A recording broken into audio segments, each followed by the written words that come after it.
മറ്റൊന്നിൻ ധർമ്മയോഗത്താൽ അത് താനല്ലയോ ഇതെന്ന് വർണ്ണ്യത്തിൽ ആശങ്ക ഉൽപ്രേക്ഷാഖ്യ അലങ്കൃതി. മലയാള വ്യാകരണത്തിലെ ഉൽപ്രേക്ഷ എന്ന അർത്ഥാലങ്കാരത്തിന്റെ ലക്ഷണങ്ങൾ ഇങ്ങനെയാണ് നമ്മൾ പഠിച്ചിട്ടുള്ളത്. അത് താനല്ലയോ ഇതെന്ന് തോന്നിപ്പിക്കുന്ന തരത്തിലേക്ക് കേരളത്തിലെ കോൺഗ്രസും BJPയും മാറിയ കാഴ്ചയാണ് മറ്റത്തൂരിലും മറ്റിടങ്ങളിലും കണ്ടത്. ഇന്നത്തെ കോൺഗ്രസ് നാളത്തെയല്ല, ഇന്നത്തെ BJP തന്നെയാണെന്നാണ് മറ്റത്തൂരിലെ കോൺഗ്രസുകാർ മറ്റിടങ്ങളിലെ കോൺഗ്രസുകാർക്ക് പുതിയ പാഠം പകർന്നു നൽകുന്നത്. അരുണാചലിലും ത്രിപുരയിലുമടക്കം BJP നടപ്പാക്കിയ ഓപ്പറേഷൻ ലോട്ടസിന്റെ ചെറുപതിപ്പാണ് മറ്റത്തൂരിൽ കണ്ടത്. ഭരണം പിടിക്കാൻ BJPക്കാർ തന്നെ ജയിക്കണമെന്നില്ല, കോൺഗ്രസുകാർ ജയിച്ചാൽ മതിയെന്ന സൂത്രവാക്യം മറ്റത്തൂരിൽ പ്രയോഗത്തിലായി.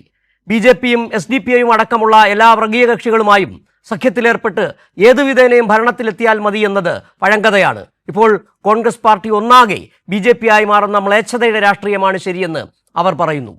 വരുന്ന നിയമസഭാ തെരഞ്ഞെടുപ്പിൽ നടക്കാൻ പോകുന്നത് എന്തെന്ന് മറ്റത്തൂർ നമുക്ക് കാട്ടിത്തരികയാണ്. BJPയിലേക്ക് പോകണമെന്ന് തോന്നിയാൽ പോകുമെന്ന് പറഞ്ഞ നേതാക്കളുടെ പാർട്ടിയിൽ നിന്ന് ഇതിനപ്പുറം എന്താണ് പ്രതീക്ഷിക്കേണ്ടത്?